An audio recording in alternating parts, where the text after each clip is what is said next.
Pahit. Nggak terasa ya, ini sudah di minggu keempat bulan Juli. Sebentar lagi masuk bulan Agustus, kita memperingati kemerdekaan Indonesia. Ayo semangat seperti para pejuang memperjuangkan kemerdekaan Indonesia. Kita juga tetap semangat memperjuangkan kesehatan tubuh kita sekalipun harus menunggu di rumah saja. Masih di rumah saja, oke? Nah, adik-adik yang baik, terima kasih yang sudah menyimak untuk video sekolah minggu lalu. Terima kasih yang sudah mengirimkan hasil-hasil gambarnya ke Katri. Katri ucapkan Tuhan memberkati. Nah, hari ini sebelum kita mengawali ibadah kita mau nyanyikan pujian yang bicara tentang seperti Bapa sayang anaknya. Kita mau diberkati dari lagu ini, kita nyanyikan refnya saja ya.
Bapa sayang anaknya, Dia mengasihi kita lebih dari apapun. Dia menuntun kita dan memberikan rancangan yang indah untuk kita. Siapa yang mau dituntun oleh Tuhan? Oke, boleh angkat tangannya. Nah, kita akan berdoa untuk mengawali ibadah minggu kita hari ini. Mari kita berdoa. Tuhan Yesus yang baik, terima kasih Tuhan untuk kasih-Mu yang tidak pernah berkesudahan. Kami sudah menyembah-Mu Bapa, kami memuliakan nama-Mu, dan pimpin kami untuk lebih bersuka cita lagi dalam menyambut firman-Mu. Terima kasih Tuhan, di dalam nama Yesus kami berdoa dan bersyukur. Haleluya, amin, amin. Oke, kita mau bersuka cita, kita mau memuliakan nama Tuhan, kita mau nyanyikan satu pujian. Cuit. Oke.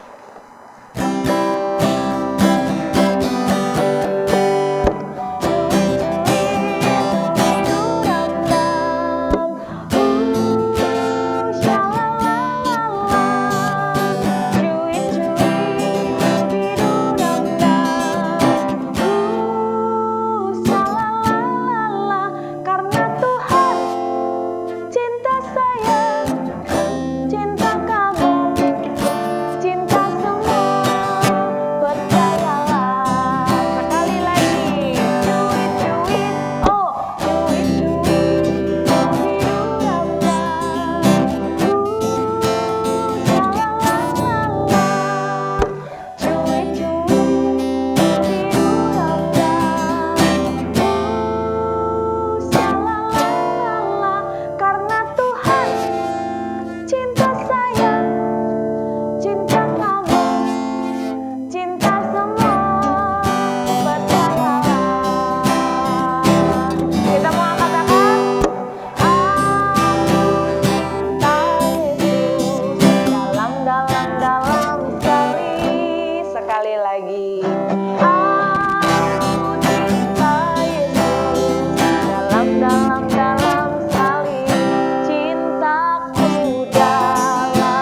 cinta Yesus? Lebih dalam dan lebih dalam lagi? Dalamnya lebih dari lautan? Oke, siapa yang mau? Jawab sendiri dalam hati masing-masing. Katri percaya tentunya anak-anak masih mau cinta Yesus lebih dalam lagi. Nah, sekarang Katri mau tebak-tebakan. Katri ada sedikit gambar. Gambar apa ini? Gambar apa ini? Simple banget kayaknya.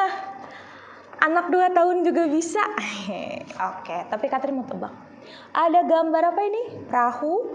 Lalu gambar apa ini? Boleh tebak sendiri di rumah. Dan Katri mau tambahkan. Nah, ada yang biru-biru di atas. Oke, Katri mau bikin dulu ya.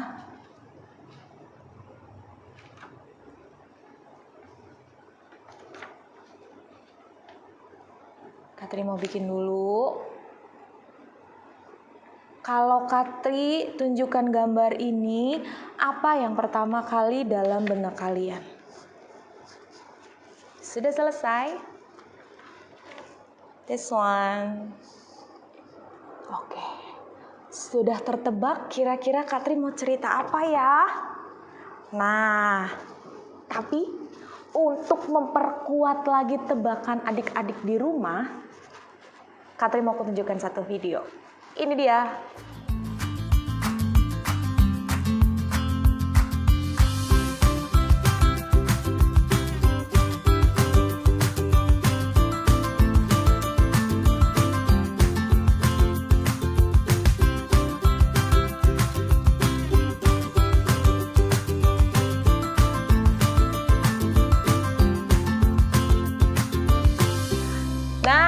Sudah makin yakin dengan tebakannya? Bener nih tebakan aku. Oke, siapa dia? Ya, betul sekali. Dia adalah seorang nabi, namanya Nabi Yunus. Yunus di perut ikan. Pom, pom, pom. Kita nyanyi itu sekali lagi ya. Sebelum kita mulai firman Tuhan, kita mau nyanyikan kisah Nabi Yunus. Oke. Yunus di perut ikan, pom pom pom. Yunus di perut ikan, karena dia anak Tuhan, dia diselamatkan. Pom pom pom, cuap cuap, pom pom pom, cuap cuap, pom pom pom, cuap cuap, pom pom pom pom. Sekali lagi, Yunus di perut ikan. Pom pom pom, Yunus di perut ikan, karena dia anak Tuhan, dia diselamatkan. Pom pom pom, cuap cuap, pom pom pom, cuap cuap, pom pom pom, cuap cuap, pom pom pom pom. Oke. Nah, Katri bukan lagi menceritakan tentang Yunus yang kenapa di perut ikan. Adik-adik tentu sudah hafal ya, kenapa Yunus di perut ikan? Karena dia lari dari panggilannya. Dia harus menyampaikan pertobatan ke orang-orang Niniwe, tapi dia kabur kemana? Tarsis. Nah, Katri tidak akan ulang cerita itu lagi, tapi Katri akan bawakan satu hal yang kita bisa renungkan dari kisah lain setelah Yunus menyelesaikan panggilannya di Niniwe dan apa yang terjadi. Yuk kita sama-sama buka Alkitab kita dalam Yunus pasal yang keempat. Pasal terakhir, kitab Yunus cuma ada 4 pasal. Nah, Yunus pasal yang keempat ayat yang ke-5 sampai 10. Katri akan bacakan ya. Yunus 4 ayat yang ke-5 sampai ke-10, judul perikopnya, Yunus belajar menginsyafi bahwa Allah mengasihi bangsa-bangsa lain. Oke. Ayat yang ke-5. Yunus telah keluar meninggalkan kota itu dan tinggal di sebelah timurnya. Ia mendirikan di situ sebuah pondok dan ia duduk di bawah naungannya menantikan apa yang terjadi di atas kota itu. Lalu atas penentuan Tuhan Allah, tumbuhlah sebatang pohon jarak melampaui kepala Yunus untuk menaunginya, agar ia terhibur daripada kekesalan hatinya. Yunus sangat bersukacita karena pohon jarak itu. Tetapi keesokan harinya ketika fajar menyingsing, atas penentuan Allah datanglah seekor ulat yang menggerek pohon jarak itu sehingga layu. Segera sesudah matahari terbit, maka atas penentuan Allah bertiuplah angin timur yang panas terik sehingga sinar matahari menyakiti kepala Yunus. Lalu rebahlah ia lesu dan berharap supaya mati. Katanya, "Lebih baiklah aku mati daripada hidup." Tetapi berfirmanlah Allah kepada Yunus, "Layakkah engkau marah karena pohon jarak itu?" Jawabnya, "Selayaknya lah aku marah sampai mati." Wow, ayat 10 kita lanjut ya. Lalu Allah berfirman, "Engkau yang sayang kepada pohon jarak itu, yang untuknya sedikit pun engkau tidak berjerih payah, dan yang tidak engkau tumbuhkan, yang tumbuh dalam satu malam dan binasa dalam satu malam pula. Bagaimana tidak aku akan sayang kepada Niniwe, kota yang besar itu, yang berpenduduk lebih dari 120.000 orang, yang semuanya tak tahu membedakan tangan kanan dan tangan kiri, dengan ternaknya yang banyak." Nah, amin untuk kebenaran firman Tuhan. Kita berdoa sekali lagi ya. Tuhan Yesus, terima kasih untuk firman-Mu. Ajar kami untuk mengerti ya Bapa. Dalam nama-Mu kami siap merenungkan kebenaran firman-Mu. Haleluya. Amin. Oke, Katri udah tutup, Katri buka lagi ya. Nah, Yunus setelah menyelesaikan tugasnya di Niniwe, akhirnya dia keluar dari kota itu dengan apa? Dengan kesal hati. Karena apa? Karena Yunus kesal, orang Niniwe itu sebenarnya jahat-jahat. Kenapa harus diselamatkan? Nah, tapi di sini Tuhan mau mengajarkan Yunus dan mengajarkan kita untuk apa? Untuk tetap memiliki kasih kepada orang yang jahat sekalipun. Nah, karena apa? Tidak selayaknya kita menghakimi orang lain. Yang menjadi hakim adalah siapa? Tuhan, ya. Bukan Yunus yang menentukan Niniwe harus dibakarkah seperti Sodom, atau Niniwe dimusnahkankah seperti orang-orang zaman Nuh. Bukan Yunus. Tapi siapa? Tapi Tuhan. Kenapa Niniwe diselamatkan? Karena saat itu Niniwe, firman Tuhan bilang, tidak bisa membedakan tangan kanan dan tangan kiri. Nah, jadi mereka berbuat jahat karena mereka tidak tahu. Itu juga yang kita perlu lakukan untuk teman-teman kita atau adik kita yang mungkin membuat kita kesal, tapi itu dilakukan karena mereka tidak tahu. Contoh, adik kita ambil pensil kita, tapi karena masih bayi, dia coret buku pelajaran kita. Marah dong, nih dia coretin. Nah, tapi kan adik kita nggak tahu. Di masa adik masih bayi, semuanya dia pegang, dia coba, dia gigit, bukan cuma coret. Nah, dalam ketidaktahuan itu, kita yang harusnya menuntun adik kita supaya apa? Jangan sampai misalnya makan krayon atau makan bolpen, karena itu berbahaya. Itu adalah contoh sehari-hari yang kita bisa dapati. Atau mungkin popoh kita yang sudah tua, sudah pikun, dia tiba-tiba sobek buku kita atau pakai baju kita, dipikir baju popo karena sudah pikun. Kita marah? Nah, tidak. Kita belajar dari Yunus. Kita harus berbesar hati untuk apa? Untuk mengarahkan orang-orang yang tidak tahu, atau mungkin teman-teman kita yang tidak tahu cara mengasihi. Nah, teman-teman kita yang beda iman, yang belum tahu cara mengasihi. Kita sudah diajarkan Tuhan Yesus untuk mengasihi. Nah, jangan marah kalau mereka pelit. Mungkin karena mereka tidak tahu. Kita yang mengarahkan, kita yang memberi contoh. Ini loh, untuk jadi anak yang baik dan anak Tuhan itu harus rela memberi, sering berbagi, seperti itu.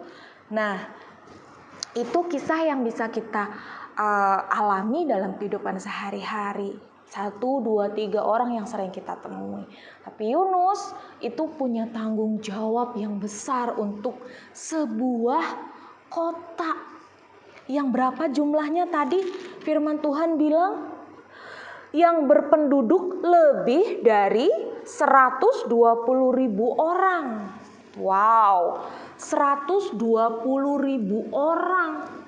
Itu adalah angka yang luar biasa.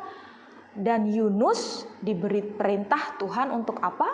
Untuk mempertobatkan mereka semua. Untuk memberitahu apa yang salah dan apa yang harus dilakukan yang sesuai dengan firman Tuhan. Tapi Yunus kesal. Nah, pada hari ini firman Tuhan mengajarkan kepada Yunus untuk apa? Berbagi kasih, berbelas kasih. Kepada kita juga sama. Kita harus berbagi kasih dan berbelas kasih. Kita harus banyak-banyak memberi pengertian, memaklumi kepada mereka yang mungkin berbuat kesalahan tanpa mereka tahu. Itulah tugas kita untuk menjadi berkat dengan menuntun orang-orang di sekitar kita, mengingatkan, memberitahu, memberi contoh tentang bagaimana harus bertindak sesuai firman Tuhan. Bagaimana harus mengasihi, adik-adik pasti sudah jago. Bagaimana untuk tetap semangat di tengah pandemi, berpengharapan kepada Tuhan, adik-adik sudah tahu caranya. Apalagi, bagaimana tetap menjadi berkat di rumah untuk papa mama, di teman-teman yang ditemui, sekalipun secara virtual lewat Zoom atau WhatsApp atau apapun itu, kita bisa jadi berkat. Jangan ketemu-temu, woi, apa kabar lu? Lu dasar lu pertit. Nah, gak boleh. Ya, kata-kata kita harus kata-kata berkat. Kata-kata kita harus kata-kata yang memberi sukacita. Oke, jadi hari ini adik-adik kita mau belajar bahwasanya ada banyak hal di luar kita yang orang tidak tahu. Dan tugas kita, jika kita mau menjadi berkat seperti Nabi Yunus, ya, Nabi Yunus sudah menjadi berkat sekalipun dia kabur dulu. Kabur kemana? Ke Tarsis. Harus dihap sama ikan dulu. Tapi akhirnya dia masih diberi kesempatan oleh Tuhan untuk melanjutkan tugasnya. Kita jangan sampai kita dimakan perut ikan dulu ya. Jangan sampai kita diuji dulu, harus dibuang ke laut dulu. Jangan sampai kita diuji dulu, harus melakukan apa dulu gitu.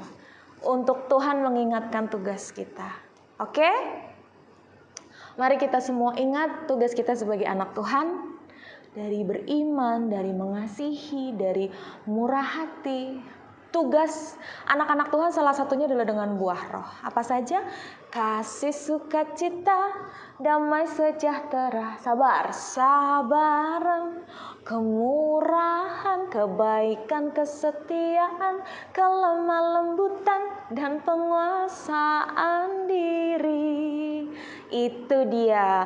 Kalau bisa kita memberi kemurahan atau kebaikan atau apapun itu yang kita sudah pernah lakukan, itulah tugas kita untuk menjadi berkat. Amin. Nah, amin untuk kebenaran firman Tuhan, biarlah ini memberkati kita semua. Nah, sebagai akhir dari ibadah kita mau sekali lagi baca firman Tuhan dan mengingatnya jadi ayat hafalan yang sama-sama mengingatkan kita tentang perjanjian Tuhan, tugas kita dengan Tuhan. Dari mana itu? Mazmur 25. Ini jadi ayat hafalan kita ya. Mazmur 25 ayat 10.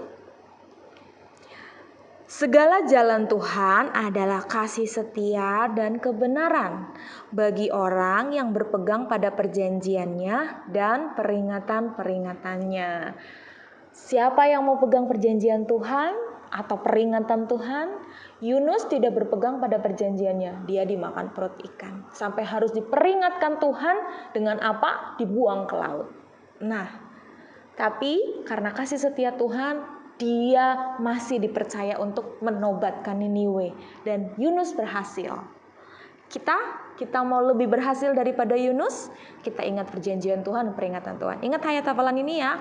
Mazmur 25 ayat 10. Segala jalan Tuhan adalah kasih setia dan kebenaran bagi orang yang berpegang pada perjanjiannya dan peringatan-peringatannya. Oke, sekali lagi. Mazmur 25 ayat 10.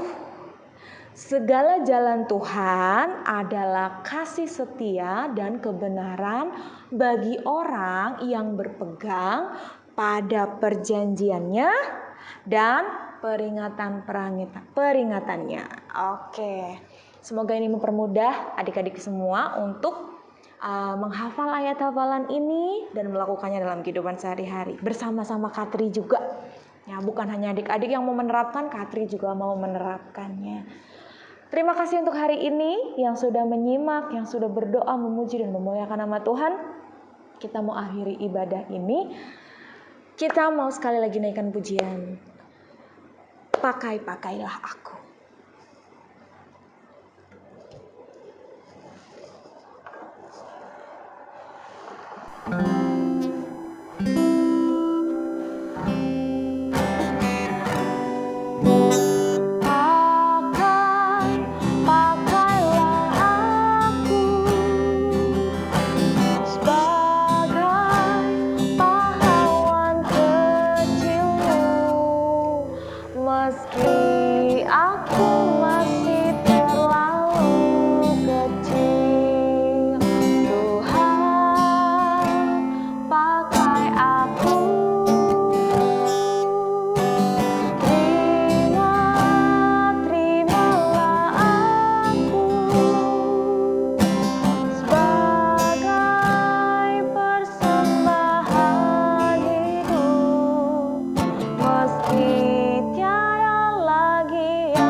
Yang mau berpegang pada perjanjian Tuhan, yang mau dipakai Tuhan, yang mau menyerahkan hidupnya untuk Tuhan Yesus, memuliakan namanya, mari kita berdoa, kita mau akhiri ibadah kita.